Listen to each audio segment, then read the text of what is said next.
मैं हिमा श्रीवास्तव, आप देख रहे हैं यूनाइटेड भारत। अमेरिका और ईरान के बीच एक बार फिर तनावपूर्ण माहौल बनता दिखाई दे रहा है। अमेरिका के राष्ट्रपति डोनाल्ड ट्रंप ने बड़ा बयान देते हुए कहा कि अमेरिका और ईरान के बीच लागू सीज फायर अब खत्म हो चुका है। हालांकि इसके साथ ही उन्होंने यह भी कहा कि दोनों देशों के बीच बातचीत जारी रहेगी। अब सवाल यह है कि आखिर सीज फायर खत्म कैसे हो गया?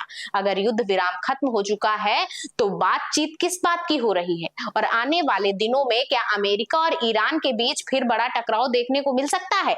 आइए आपको पूरी कहानी विस्तार से समझाते हैं। दरअसल हाल के सैन्य तनाव के बाद अमेरिका और ईरान के बीच एक अस्थायी युद्ध विराम लागू किया गया था। इसका मकसद यह था कि दोनों देश सैन्य कार्रवाई रोके और बातचीत के जरिए विवादों को समाधान निकालने की कोशिश करें।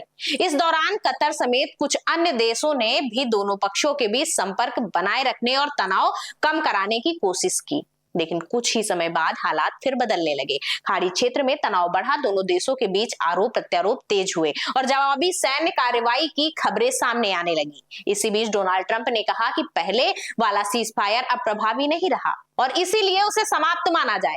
हालांकि ट्रंप ने यह भी कहा कि ईरान बातचीत जारी रखना चाहता है और अमेरिका भी बातचीत के लिए तैयार है। ट्रंप के मुताबिक युद्ध विराम भले ही खत्म हो गया हो, लेकिन कूटनीतिक बातचीत जारी रहेगी। वहीं ईरान का रुख थोड़ा अलग है। ईरानी अधिकारियों ने ट्रंप के इस दावे को उसी रूप में पुष्टि नहीं किया है।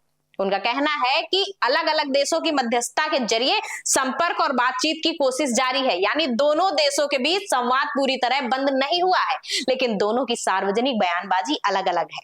अब सवाल यह है कि बातचीत कितनी जरूरी है। इसकी सबसे बड़ी वजह है स्ट्रेट ऑफ हॉर्मुज। यह दुनिया का सबसे महत्वपूर्ण समुद्री व्यापारिक मार्ग माना जाता है। दुनिया के समुद्री रास्ते से होने वाले कच्चे तेल का बड़ा हिस्सा इसी रास्ते से होकर गुजरता है। अगर यहाँ तनाव बढ़ता है या जहाजों की आवाजाही प्रभावित होती है तो इसका असर पूरी दुनिया की अर्थव्यवस्था पर पड़ सकता है।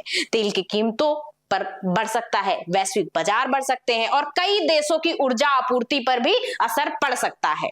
इसी वजह से अमेरिका भी बातचीत का रास्ता पूरी तरह बंद नहीं करना चाहता है। रिपोर्ट के मुताबिक अमेरिका चाहता है कि अंतरराष्ट्रीय जहाजों की सुरक्षित आवाजाही बनी रहे और क्षेत्रीय तनाव को कम करने के लिए बातचीत आगे बढ़े। दूसरी ओर ईरान भी यह संकेत दे चुका है कि वह मध्यस्थ देशों के जरिए बातचीत की संभावना को पूरी तरह खत्म नहीं मानता। फिलहाल स्थिति बेहद संवेदनशील बनी हुई है। एक तरफ ट्रंप साफ कह रहे हैं कि सीज फायर खत्म हो चुका है, वहीं दूसरी ओर बातचीत जारी रखने की बात भी कर रहे हैं। इसका मतलब साफ है कि सैन्य तनाव अभी पूरी तरह खत्म नहीं हुआ है, लेकिन कूटनीतिक का रास्ता भी बंद नहीं हुआ है। पूरी दुनिया की नजर अमेरिका और ईरान के अगले कदम पर टिकी हुई है। अगर बातचीत सफल रहती है तो हालात सामान्य हो सकते हैं, लेकिन अगर वार्ता बेनतीजा रहती है तो मध्य पूर्व में तनाव और बढ़ सकता है, जिसका असर केवल अमेरिका और ईरान तक सीमित नहीं रहेगा, बल्कि पूरी दुनिया की अर्थव्यवस्था, तेल बाजार और अंतरराष्ट्रीय सुरक्षा पर भी पड़ सकता है। फिलहाल इतना तय है कि सीज फायर खत्म हो चुका है, लेकिन बातचीत अभी जारी है।